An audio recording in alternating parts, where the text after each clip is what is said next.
everyone! Welcome po sa ating YouTube channel. So for today's vlog po, gusto ko lang pong i-share sa inyo yung ginawa ko kung paano ko ginambot yung aking ankle sprain. So paano po ba ako nagka-ankle sprain o paano ako napilayan o natapilok, ganyan.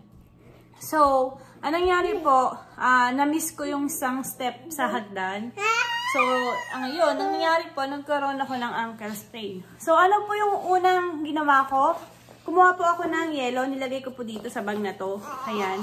So, yun po talaga yung first aid. Kumuha ka ng yelo, ilagay mo sa tela or kaya sa ganitong ice pack. Tapos, ilagay mo doon kung saan yung masakit, kung saan yung part na nag-twist yung paa mo.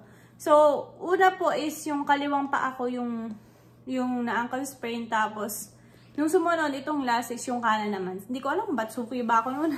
So, yun na nga guys. Kaya gusto kong i-share sa inyo. Kasi ito yung personal experience ko about sa ankle sprain na yan. So, yun na nga guys. Tapos, may mga ipapakita rin ako sa inyong video before and after. Kasi yung paa ko is sobrang namaga po siya. Pero syempre, kailangan unang gawin nyo po is, pumunta po kayo sa doktor or kaya sa manghihilot. Patignan nyo po yung paa nyo. Kasi yung sa akin, pinatingnan ko naman po siya sa manghihilot. Sabi niya, wala namang bali. So, parang nabugbog lang talaga yung paa ko sa pagkahulog ko dun sa hagdan. So, ito po yung video na ginawa ko para bumuti yung pakiramdam ko sa paa, para hindi ako pipilay-pilay maglakad ko. So, ngayon nakakalakad na po ako ng diretso. Ayan. So, unang-una, kailangan po natin is, eto po, oil. Kahit anong oil. And then, bote na lalagay mo ng maligamgam na tubig. So, guys, eto po yung video na yun nga yung ginawa ko para males yung maga niya at saka yung gumaling siya agad. So, eto po yun. So, ayan guys, nag-ubi na siya yung ano ko, nagpasa na, ayan, isa, dalawa, tatlo. Tapos namamaga pa rin siya dito, ayan, nakita niyo magang-maga. So, ang ginagawa ko is, ginaganto ko sa bote, ayan, ganyan. Hindi naman siya masakit pag ginaganito ko sa bote. Ayan. So, yun nga, natapilok kasi ako ay nahulog pala ako sa hagdan, tapos na-miss ko yata yung isang step. Ito yung nangyari sa akin. Ankle sprain. Ayan. Ito nyo, maga-maga pa siya.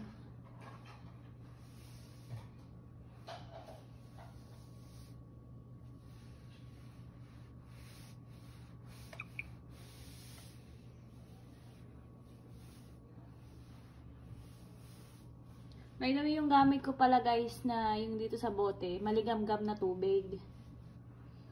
Kasi mas nakaka-press ko siya. Tapos, nilalagyan ko muna ng oil. Itong oil. Yan. Bago ko siya anuhan ng hot compress. Lagyan ng hot compress. Tapos, after nyan, so, kunin mo lang yung bote.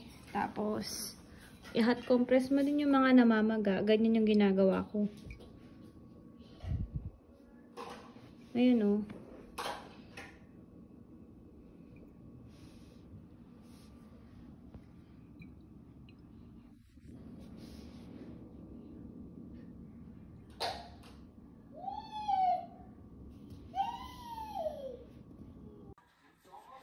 So guys, eto na yung paa kong natapilok. Ayan. Tingnan nyo siya o. Meron pa rin siyang pasa dito. Tsaka dito. Ayan. Namamaga pa rin siya. So, ang ginagawa ko ay kuha ka ng baby oil. Pwede naman din kahit anong langis po. Maglagay lang po tayo sa kamay. Tapos, i-massage lang natin siya ng langis. Ganito po yung ginagawa ko ha. So, ang gaan sa pakiramdam pagka ganito yung ginagawa po. Yan. So, lalagyan mo lang siya ng langis. Ayan. So, medyo hilot-hilotin po. Yan, hinihilot ko siya. Yan o. Masakit pa rin siya. Pero hindi na siya yung sobrang sakit. Yan o. Medyo na ano na yung magaan niya dito. Kasi nung unang araw talagang bukol po yan na maga. Tapos, yung bote, ito, yung bote po ay mainit-init yung tubig o yung maligamgam, yung kaya nyo yung init. Tapos pagkatapos nyo po siyang lagyan ng langis, gaganunin nyo po ng bote. Ayan. So, masarap po sa pakiramdam kasi parang alam mo yun na nare-relax yung paa mo. Pero dapat kailangan po is yung kaya mo lang yung init ng bote. So, ganito po yung ginagawa ko sa tapilok ko. Sobrang nakakatulong po siya. Ayan. Ganyan. So, lalagyan mo lang yung mga masakit. Ganyan.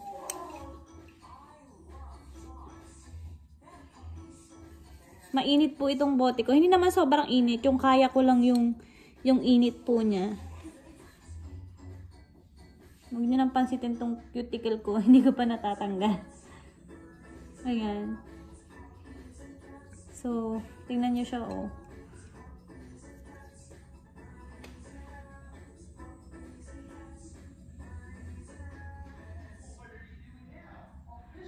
So, ayan. Ganyan lang po.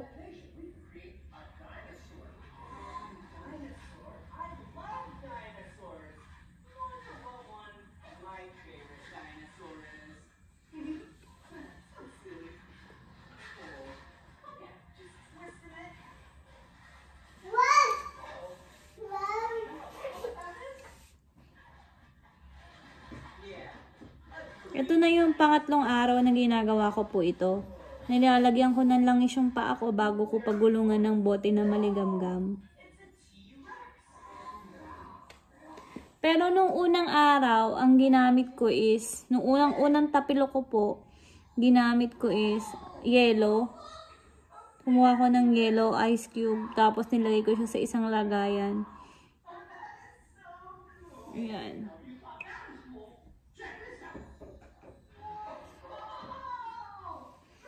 Tapos, after po nito, gagawin ko is, ibababa ko po itong bote. Yan. Tapos, papagulungin ko po yung, ayan, ganyan po.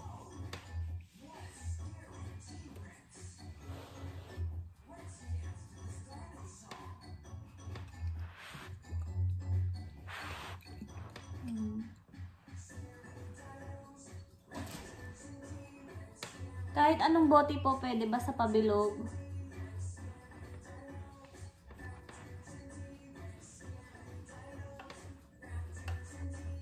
Kung masakit po siya pag ganito nyo, tiisin nyo lang po kasi masakit po talaga lalo na sa umpisang tapilok. Ayan. Yan lang po.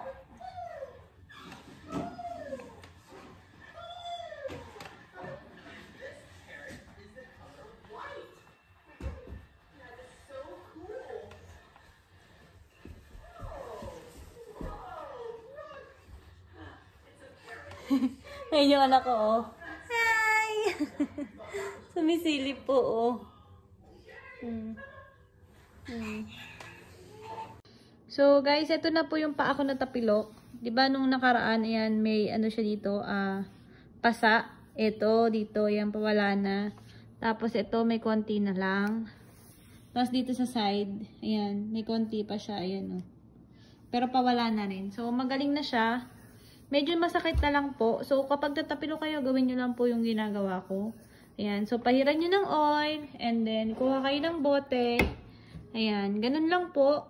Ayan. Tingnan nyo yung difference. Pang 4 days na siya. So, ito po. Pinalagyan ko po ng salompas yung paa ko. Ayan. Yung na-ankle sprain. Ito kasi kaliwa. Na-ankle sprain din yan.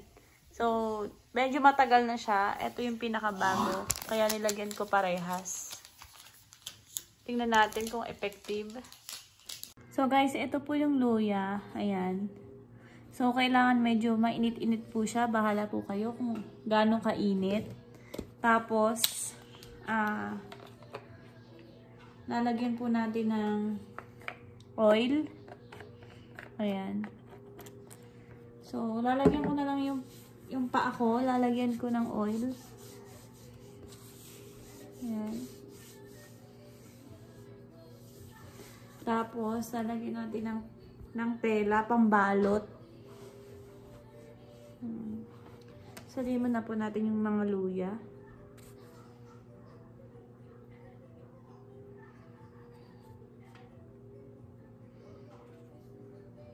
Kung saan yung parte na namamaga, doon po natin ilalagay.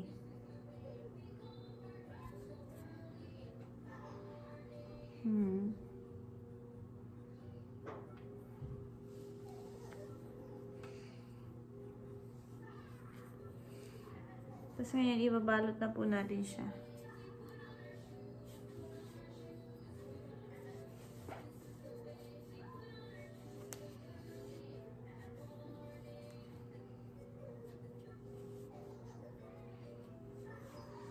So, ayan. Ganyan lang po. Tapos, ibababad na lang natin siya na magdamag na nandito yung luya.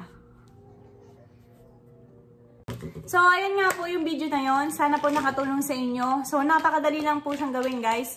Gawin nyo lang po siya araw-araw. Hanggang sa bumuti po yung pakaramdam nyo. Tapos, dun sa may part na masakit na parang may bukol, yun po talaga yung imamasahe nyo. Imamassage nyo na imamassage. Tapos, lalagay nyo ng hot compress. So, sobrang laking tulong po niyan sa akin, guys. So, yun lamang po, guys. Sana po nakatulong po sa inyo yung video na to. So, yun nga. Kung piling nyo, ibali yung paa nyo, pumunta na po kayo agad sa doktor. Wag na yung kayo gumawa ng sariling gamot para sa inyo. Kasi ako, yung sa akin naman, sure ako sa sarili ko na walang bali yung paa ko. So, yun lang po yung ginawa ko. So, yun lang. So, nakakatulong din po yung luya, guys, sa pamamaga. So, lalagyan mo lang din siya yung luya sa paa mo. Ayun, nakita nyo nga din po sa video. Yun nga po. So, guys, yun lang po. At mag-iingat po tayo lagi. Huwag nyo na po akong gayahin. Sa bagay, pag aksidente po talaga, aksidente. So, wala tayong gagawa doon. Gagawin lang natin is yung solusyon para gumaling po tayo. So, yun lamang po, guys, for ngayong araw na to. Sana po ay may natutunan po kayo sa aking pag-share sa aking personal experience sa ankle sprain na yan. So, lagi po tayo mag-iingat, guys. God bless us po sa ating lahat. Thank you for watching po. Sana po ay may natutunan kayo sa aking video. Salamat po! At huwag niyo po kalimutan mag-like and subscribe sa aking YouTube channel. Thank you, guys! Bye!